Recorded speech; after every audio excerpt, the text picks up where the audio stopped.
तो नमस्कार दोस्तों, एक शॉर्ट रिवीजन अभी तक अपन ने डिस्कस किया है किडनी की इंटरनल एनाटॉमी और एक्सटर्नल एनाटॉमी की। प्रीवियस क्लास में अपन ने एक बहुत ही इंपॉर्टेंट टॉपिक डिस्कस किया था जिसको बोला गया किडनी की इंटरनल एनाटॉमी। एक किडनी का क्रॉस सेक्शन करने के बाद में उसके कुछ रीजन्स दिखाई देते हैं। उन रीजन की अपन बात करते हैं तो मैंने पहले ही बोला था कि ये जो रीजन है, आउटर जो रीजन है, उसको अपन ने बोला है कॉर्टेक्स। इसको क्या बोल दिया? कॉर्टेक्स।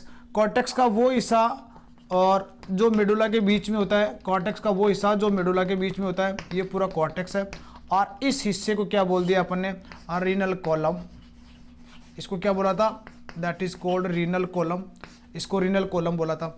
इसका जो कलर है वो रेडिश कलर है, स्मूथ टेक्सचर है। मैंने आपको ऑलरेडी ये बता दिया है, ये वाला पार्ट पूरा का पूरा कॉर्टेक्स।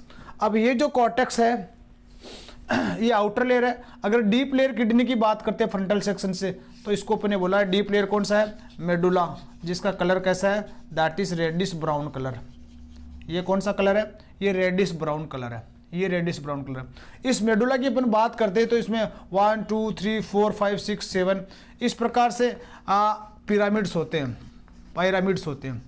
मेडुला में क्या होते हैं? पिरामिड्स होते हैं। और इन्हीं पिरामिड्स को क्या बोलते हैं? ये पिरामिड्स कहलाएंगे आपके रीनल पिरामिड्स। क्या कहलाएंगे?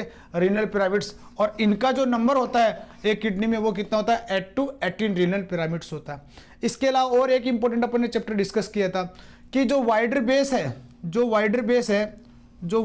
है रीनल पिरामिड का, ये वाला वाइडर पार्ट, वो किसको फेस किए रखता है? इसको बेस बोला गया है, बेस ऑफ रीनल पिरामिड। ये कॉर्टेक्स को फेस किए रखता है। और जो नैरो पार्ट है, ये वाला जो नैरो पार्ट है, इसको ये रीनल पेल्विस की तरफ फेस रहता है। इसको बोला गया रीनल पेपिला। इसको क्या बोल दिया गया? That is called renal papilla. अब रीनल पेपिला, यूरिन का जो काम क्या है, नेफ्रॉन का काम क्या है? यूरिन का फॉर्मेशन करना। और यूरिन फॉर्मेशन करने के बाद जो नेफ्रॉन के कुछ पोर्शन से आके यहाँ पर कहाँ ड्रेन हो जाएगा? रीनल पेपिला में। और रीनल पेपिला जो है, ये जो येलो कलर का पार्ट आप देख रहे हैं, ये वाला पार्ट, इसको बोलते हैं माइनर कैलेक्स। ये क्या है? Minor calyx. माइनर कैलेक्स फिर जो 8 to 18 माइनर कैलेक्स हैं वो जुड़ के क्या बना रहे हैं? ये बनाएंगे आपको मेजर कैलेक्स। किसका फॉर्मेशन करेंगे? मेजर कैलेक्स का फॉर्मेशन करेंगे। और फिर ये पार्ट जो है इसको बोला गया रीनल पेल्विस। इसको क्या बोल दिया गया? रीनल पेल्विस, जो लार्ज कैविटी है। और बाद में यूरिन कहाँ पर आ जाएगा? यूरिटर में। तो थोड़ा सा इसको ध्यान से सुनो। यूरिन का फॉर्मेशन किया नेफ्रॉन ने, नेफ्रॉन ड्रेन किया जो नैरो एंड है रीनल मेडुला का, वहां पर लाके यूरिन को ड्रेन किया, जिसको अपन ने क्या बोल दिया? Renal papilla. तो अप्रोक्सीमेटली अपन बोले 1 2 3 4 8 to 18 क्या हो गए? रीनल पेपिला हो गए।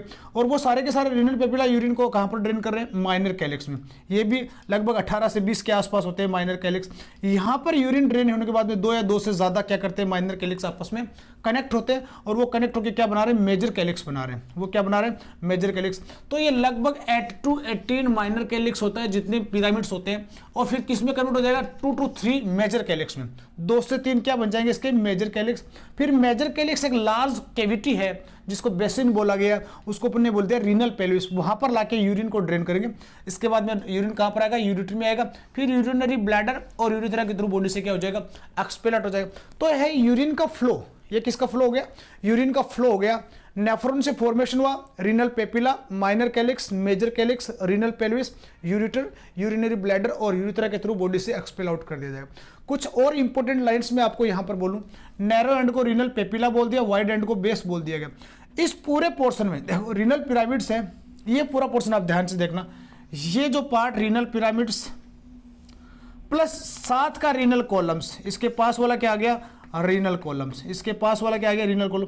और सराउंडिंग इसका कॉर्टेक्स। इसका सराउंडिंग क्या आ गया? कॉर्टेक्स। ये सब मिलके क्या बना रहे हैं? Renal lobe. ये तीनों स्ट्रक्चर मिलके क्या बना रहे हैं? और रीनल लोब बना रहे हैं। तो रीनल लोब को अपन बोलेंगे renal pyramids plus surrounding cortex या एडजेंट कॉर्टेक्स इसको बोल दिया, प्लस साथ में हाफ क्या हो गया इसका? Renal columns. ये सब मिलके किसका फॉर्मेशन कर रहे हैं? रीनल लोब का। अब लास्ट और इंपॉर्टेंट इसका जो समरी है वो है रीनल पेरेन्काइमा। बहुत इंपॉर्टेंट है ये वर्ड, जहां पर भी आ रहा इसका मीनिंग क्या है कि parenchyma, this is the functional portion. सारी चाहे वो लंग पेरेन्काइमा हो चाहे रीनल पेरेन्काइमा हो, वो उस पार्ट की, उस ऑर्गन की फंक्शनल यूनिट होती है। तो यहां पर रीनल पेरेन्काइमा की फंक्शनल यूनिट की बात करते हैं, नेफ्रॉन कहलाएगा। वो क्या कहलाएगा? नेफ्रॉन कहलाएगा। और ये नेफ्रॉन डायग्राम को देखने से आपको पता चल रहा है कहां पर ये पार्ट कौन सा हो गया, कहां प्रेजेंट है ये, सॉरी मेडुला, मेडुलरी पिरामिड्स, यानी कि कहां प्रेजेंट है, मेडुला में प्रेजेंट है। और साथ में ये पार्ट जो जिसको अपन ने रीनल ट्यूब्यूल्स बोला, ये कहां पर प्रेजेंट है, कॉर्टेक्स में प्रेजेंट है। तो अप्रोक्सीमेटली 1 मिलियन नेफ्रॉन, कितना है, अप्रोक्सीमेटली 1 मिलियन नेफ्रॉन्स कहां पर प्रेजेंट होते हैं, किडनी के अंदर प्रेजेंट होते हैं। और हर जो नेफ्रॉन है वो एक फंक्शनल यूनिट है किडनी का। और ये पूरा पोर्शन मैंने अभी आपको बताया कि पेरेन्काइमा कहां प्रेजेंट है, रीनल मेडुला में प्रेजेंट है और कॉर्टेक्स में प्रेजेंट है। इसी को अपन ने क्या बोल दिया, रीनल पेरेन्काइमा। तो अप्रोक्सीमेटली एक लोब में क्या प्रेजेंट होते हैं, रीनल पेरेन्काइमा प्रेजेंट होते हैं, वो कॉर्टेक्स और मेडुला दोनों से मिलकर बना होता। अब इस डायग्राम में देखो यूरिटर, फिर एक केविटी बना पेल्विस, उसके बाद मेजर कैलिक्स, फिर माइनर कैलिक्स, और उसके बाद में पेपिला के थ्रू कहां पर जा रहा है, और रीनल पिरामिड्स पे पूरा का पूरा स्ट्रक्चर क्या कर रहा है, एंटर कर रहा है। अब यहां पर एक ध्यान देने वाली बात यह है कि एक स्ट्रक्चर जो कल की क्लास में मैंने शायद मैं भूल गया था, ये वाला जो पार्ट आप देख रहे हैं यहां पर, ये किसके बीच में है, ये किसके बीच में है, दैट इज प्रेजेंट। ये जो एक केविटी बन रहा है, ये जो केविटी बन रहा है, इस केविटी में क्या होता है, बहुत इंपॉर्टेंट है, ये लाइन आएगा कई बार। इसको बोला गया, इस केविटी में कुछ फैट सेल्स होती हैं और इसके ऊपर क्या प्रेजेंट होता है, आपका रीनल कॉलम्स प्रेजेंट होती है, रीनल कॉलम्स। और इसको बोला गया that is called renal sinus, very important. इसको क्या बोल दिया गया, रीनल साइनस। ध्यान रखने वाली बात, इसमें कौन से सेल्स होते हैं, फैट सेल्स होती हैं। इसमें कौन सी सेल्स हैं, फैट सेल्स होती है। इसका यूज क्या है, या फिर ये किसका एक्सटेंशन है, ये एक्सटेंशन किसका है, ये एक्सटेंशन है रीनल पेल्विस का। जो पेल्विस का केविटी है उसका एक्सटेंशन, यहां पर ये पेल्विस आ गया, फिर यहां पर इसका एक्सटेंशन क्या कहलाएगा, आपका रीनल साइनस। इसमें क्या होते हैं, फैट सेल्स होते हैं। बहुत इंपॉर्टेंट, क्या काम करता है, जैसे यहां से कुछ ब्लड वेसल्स आया, यहां से कुछ नर्व आया, लिम्फ वेसल्स आया, उन सबको एक क्या प्रोवाइड करता है, पाथवे प्रोवाइड करता है। क्या प्रोवाइड करता है, पाथवे। यानी कि मैं बोलूं कि ब्लड वेसल्स, नर्व, इनका एंट्री डायरेक्टली रीनल लोब्स या पिरामिड्स के थ्रू नहीं होगा, इनका एंट्री जो साइनसेस है इनके थ्रू इनका एंट्री हो जाएगा। और यहाँ की फैट सेल्स क्या करती है, उनकी ब्लड वेसल्स, नर्व वेसल्स और लिम्फ वेसल्स को क्या करती है, सपोर्ट प्रोवाइड करने का काम करती हैं। ये था आज की क्लास का एक इंपॉर्टेंट जो शॉर्ट रिवीजन था। इससे पहले अपन ने बात किया था कि जो सबसे डीप लेयर है किडनी का, उसको अपन ने क्या बोल दिया, that is called renal capsule. और ये किसका बना होता है, renal capsule dense connective tissue का बना होता है, और एक ट्रांसपेरेंट सीट है जो सबसे डीप में प्रेजेंट होती है। तो रीनल कैप्सूल से लेके जो पिरामिड्स उसको अपन ने क्या बोल दिया, रीनल कॉर्टेक्स।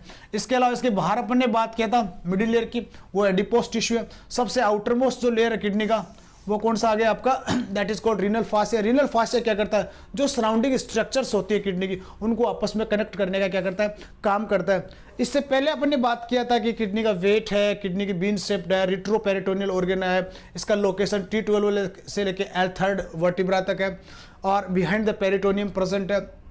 तो बहुत सारी चीज़ें 135 से लेके 150 ग्राम्स इसका वेट होता है। ये सब चीज़ें आप एक बार पूरे चैप्टर को शॉर्ट में रिवीजन करेंगे तो बहुत ज़्यादा आसान हो जाएगा आपके लिए। और मैं एक रिक्वेस्ट सारे स्टूडेंट से यही है कि जब टॉपिक को आप स्टडी कर रहे हैं तो बहुत इत्मीनान से, ध्यान से टॉपिक को सुने, और पहली क्लास से लेके सारे वीडियोस आप देखें। आपके लिए यूरिनरी सिस्टम बहुत ज़्यादा आसान हो जाएगा। एक टाइम पर ऐसा आएगा आपको लगेगा कि सबसे ज़्यादा सिंपल जो सिस्टम है वो यूरिनरी सिस्टम है। और मैं आशा करता हूँ कि मेरा पूरा टॉपिक आपको नीट एंड क्लीन समझ में आएगा। Thank you.